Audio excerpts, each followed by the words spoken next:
Be confident when you speak. Have you ever walked away from a conversation thinking, why didn't I say what I really meant? Or replayed a moment in your head where you knew the right words, but your confidence froze before your voice could deliver them? Let me tell you something powerful. Confidence is not something you're born with. It's something you build, moment by moment, choice by choice, conversation by conversation. Today, I'm going to give you 6 game-changing principles that will transform the way you speak, the way people perceive you, and most importantly, the way you feel about yourself. Confidence in speaking begins long before a single word leaves your lips. It starts in the space where your thoughts, emotions, and physical presence come together. Most people think speaking confidently is about memorizing the right words or mastering perfect body language, but the truth is much deeper. People respond to your energy before they respond to your message. You've felt this in your own life. There are moments when someone walks into a room and without even speaking, they command attention. And then there are moments when someone says all the right things, yet something feels weak, shaky, or unconvincing. That difference is energy, the invisible signal you send out before your message even arrives. Owning your energy means taking responsibility for the emotional state you bring into any interaction. When you speak from a place of panic, insecurity, or nervousness, your body tightens, your voice shrinks, and your words get tangled. But when you take just a few seconds to center yourself, everything changes. Your voice deepens, your breathing slows, your posture opens. People feel the shift before they hear it. Instead of sounding like you're trying to avoid being judged, you start sounding like someone who belongs in the moment. This is why grounding yourself before speaking is so important. Something as simple as a deep breath can reset your entire presence. One breath, one pause, one moment of awareness. It signals to your mind that you're safe, that you're capable, and that whatever you're about to say deserves space. Confidence is not about eliminating nerves. It's about managing your state so your message isn't carried by fear. Think of it this way: your energy is the tone of your communication even before you speak. If your tone says, I'm unsure, your words can't save you. But if your tone says, I'm steady, even simple words feel powerful. And owning your energy doesn't mean being loud, dominant, or aggressive. It means being present, being grounded, being rooted in yourself. When you are present, you stop overthinking how people might judge you. You stop trying to perform. Instead, you show up as yourself, fully and unapologetically. That authenticity makes your voice naturally stronger. People trust you more. They pay attention. They lean in. Start noticing how your energy shifts throughout the day. Start noticing how different emotions change the way you speak. And most importantly, practice taking control of your energy before you speak. Because the moment you master that, your confidence multiplies in every conversation that follows. When it comes to speaking with confidence, pace is one of the most underrated tools you have. Most people don't realize that the speed at which they talk reveals far more about their inner state than the actual words they're saying.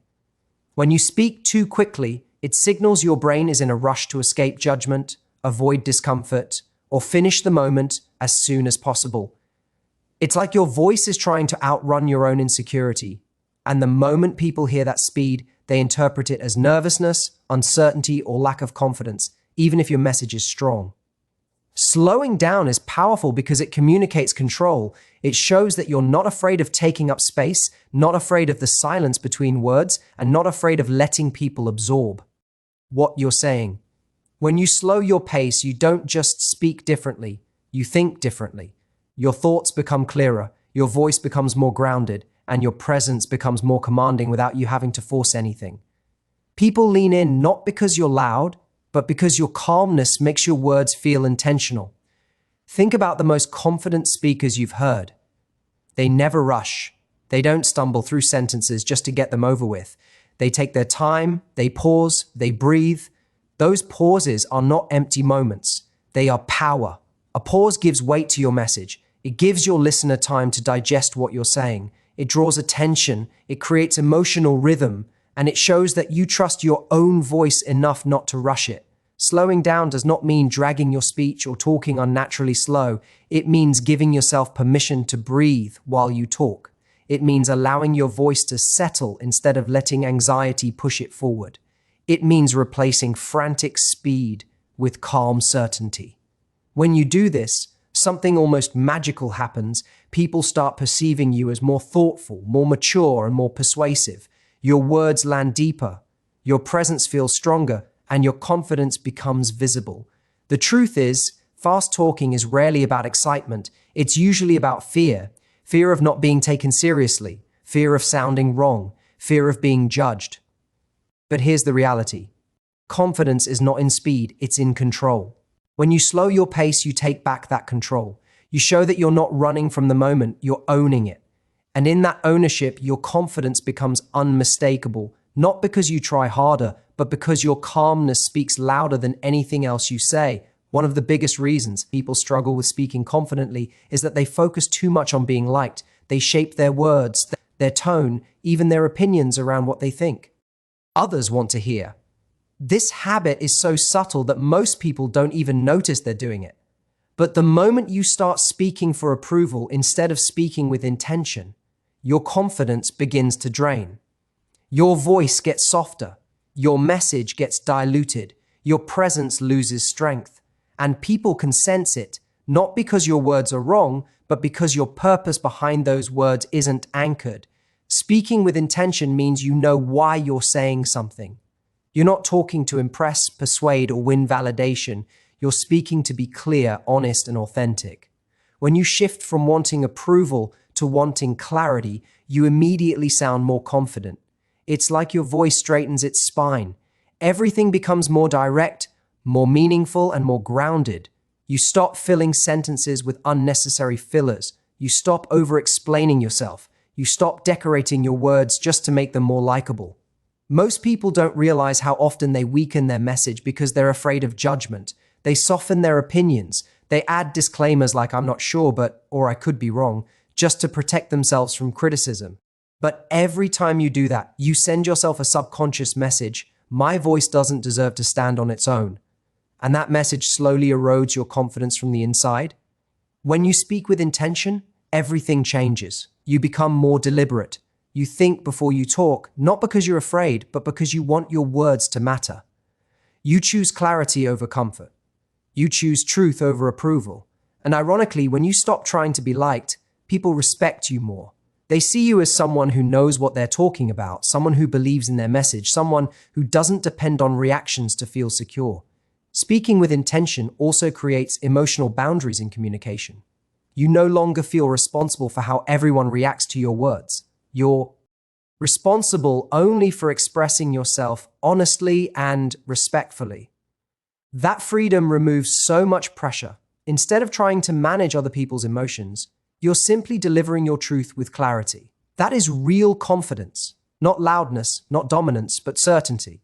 When your intention is strong, your voice becomes strong. And when your voice becomes strong, people can feel your confidence even before they decide whether they agree with you or not. This is how powerful communication works. Clarity first, confidence second, approval last. When you reverse that order, your entire presence transforms. One of the most damaging habits people develop, often without realizing it, is apologizing for simply existing. They apologize for taking time, for having an opinion, for asking a question, for sharing a thought, even for needing clarity. They shrink their voice before it even reaches the air, and every unnecessary apology becomes a subtle message to themselves: my presence is a disturbance, my voice is inconvenient, my ideas are probably not worth hearing. When you repeatedly send yourself this message, your confidence weakens, not because others don't believe in you, but because you stop believing in yourself. Over-apologizing is usually a defense mechanism. It comes from wanting to avoid conflict, wanting everyone to feel comfortable, or wanting to preempt any possible judgment. But the truth is, constantly apologizing doesn't protect you. It diminishes you. It makes your communication sound uncertain, even when your message is valid. It turns strong opinions into soft suggestions. It transforms clear statements into hesitant whispers. And people respond not to what you say, but to the insecurity wrapped around it. The way you speak teaches people how to treat you. If your words always come packaged in doubt, others will treat your thoughts as optional. If your speech is filled with softeners like "I don't know if this makes sense, this is probably stupid," but Or, sorry for bothering you, people will subconsciously absorb that energy and assume your contributions carry less weight. But the moment you stop apologizing unnecessarily, your presence shifts. You start showing up with a quiet but unmistakable authority. Your ideas land more firmly. Your voice feels steadier. Your confidence becomes visible without you having to force it. Removing unnecessary apologies doesn't mean becoming rude, dismissive, or insensitive. It simply means respecting your own voice. There's a huge difference between apologizing when you've genuinely done something wrong and apologizing for things that don't require apology at all, like asking for clarity, expressing your needs, disagreeing respectfully, or taking up normal space in a conversation. When you stop apologizing for these things, you communicate that you value yourself. You communicate that your words deserve the same room and respect as anyone else's. Every time you withhold an unnecessary apology, you strengthen your identity. You teach your mind that you are allowed to speak without shrinking. You teach your body that it doesn't need to fold into itself. You teach your voice that it belongs in the conversation. And slowly, you build a new internal narrative, not one of doubt or hesitation, but one of self-respect. When you stop minimizing your presence, people feel the difference immediately. They listen more intently. They take you more seriously. They engage with you more respectfully. Not because you're louder or more aggressive, but because you finally stopped apologizing for being someone worth listening to. Confidence is not something that suddenly appears in big, life-changing moments. It's not something you wake up with one morning like a surprise gift. Real confidence is built quietly, gradually, through small daily actions, what we can call micro-confidence. These tiny moments may seem insignificant on their own, but together they create the foundation of a powerful, unshakable presence. The mistake most people make is assuming they have to wait for a major event, a presentation, an interview, a confrontation, to be confident. But if you don't train your voice in the small moments, it won't suddenly rise during the big ones. Micro-confidence starts with the simplest interactions, saying hello to someone you walk past, making brief eye contact, asking a cashier how their day is, expressing a preference when someone asks what you want, speaking up once during a group discussion. These small actions teach your mind an incredibly important message. I am capable of engaging. I am allowed to speak. I can handle social interaction. When you repeat these actions consistently, they rewire your internal identity from I'm shy and uncertain to I can participate without fear. Most people underestimate the power of these micro moments because they seem too small to matter. But these moments are exactly where confidence is born. They are low pressure, low risk, and low fear, which makes them the perfect training ground. When you challenge yourself to take small social steps every day, something inside you expands. Your nervous system becomes more comfortable with speaking. Your mind becomes more familiar with presence. Your body becomes less reactive to attention. Every small win strengthens the muscles of confidence. And here's the most important part: micro-confidence builds consistency. Big confident moments are rare, but small ones happen every single day. That means you have daily opportunities to improve. You don't need perfect conditions. You don't need special motivation. And you don't need a high-stakes environment. All you need is willingness. The willingness to stretch yourself just a little more today than you did yesterday. When you practice micro-confidence, something else begins to happen. You stop avoiding discomfort. The small actions that once felt intimidating slowly become normal. What felt scary last month becomes routine today. You adapt, you grow, and you expand your comfort zone inch by inch. And when the big moment finally arrives, the difficult conversation, the public speaking, the bold expression, the critical decision, your voice doesn't shake the way it once did. Not because the moment is easier, but because you've trained yourself for it long before it came. Micro-confidence is the quiet, steady path to unstoppable confidence. It's the daily practice that builds the version of you who no longer doubts whether your voice deserves to be heard. It makes you stronger, more grounded, and more prepared for every conversation life brings your way. Most people think confident speakers are naturally fearless, that they walk into every conversation with certainty, boldness, and unshakable composure. But that's not the truth. Confident people feel fear just like anyone else. Their heart races, their mind doubts, their voice sometimes trembles. The difference is not the absence of discomfort, it's their relationship with it. They don't run away from uncomfortable moments, they step into them. They understand that discomfort is not a warning sign to retreat, it's an invitation to grow. Avoiding discomfort may feel safe in the moment, but it slowly shrinks your world. Every time you avoid speaking up because it feels awkward, every time you hold back because you're afraid of making a mistake, every time you choose silence over expression, you reinforce the idea that you are incapable of handling discomfort. This is how confidence erodes, not through failure, but through avoidance. On the other hand, every time you face the discomfort head-on, even in small ways, you send yourself a powerful message: I can handle this. I'm stronger than I think. Stepping into discomfort doesn't mean forcing yourself into overwhelming situations. It means saying the difficult thing when you know it needs to be said. It means asking a question even when you worry it might sound basic. It means expressing your preferences instead of going along with whatever is easiest. It means allowing yourself to be seen and heard even when your instinct is to hide. These moments feel uncomfortable, sometimes deeply uncomfortable, but they are the exact moments where confidence is built. The irony is that the fear of discomfort is almost always worse than the discomfort itself. Once you speak, once you express, once you take the step you were afraid of, you realize it wasn't as terrifying as your mind made it seem. You realize you are more capable than you give yourself credit for. And with every step forward, your courage expands. You begin to trust yourself more. You begin to rely on your own strength. You begin to see that you don't need to wait for confidence, you create it.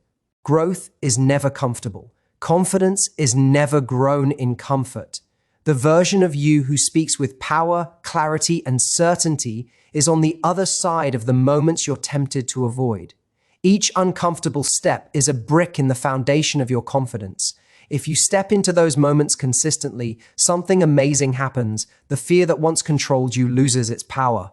You stop shrinking, you stop hesitating, you stop holding back, and you start becoming the speaker and the person you were meant to be. Confidence in speaking isn't something that appears overnight. It's something you build step by step, moment by moment. Throughout this entire journey, you've learned that confidence is not about perfection, not about loudness, and not about trying to impress anyone.